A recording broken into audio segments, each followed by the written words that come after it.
Қайырлы күн достар, бүгін сіздерге жылдам жасалатын сметанник пирогын әзірлейтін боламыз. Видеомды көріп, ұнаса пікір қалдырып кетеміз. Сметанник пирогын жасауға кеңес беремін. Бір жасағаннан шығады. Ол үшін бізге жұмыртқа, жұмсақ сары май, қант, ұн және қамыр қопсытқыш керек болады. Ең алдымен жұмыртқамызды жарып, саулап, қантымызды қосып, жақсылап араластырамыз. Жұмсақ сары майымызды қосып, тағы да араластырамыз. Ұн мен қамыр қопсытқышымызды қосып, қамыр илейміз. Қамырымыз өте нәзік, жұмыс жасағанға өте ыңғайлы қамыр болып шығады. Қамырымызды ыдысқа орналастырамыз. Енді қоспамызды дайындаймыз. 20% қаймағымызға жұмыртқаларымызды, қантымызды қосып, жақсылап араластырамыз.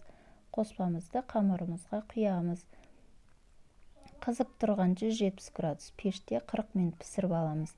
Пісіп жатқан кезде қоспамыз сәл көтеріледі, одан қорықпаймыз. Пешімізден шығарамыз. Енді сметанник пирогымызды міндетті түрде суытамыз.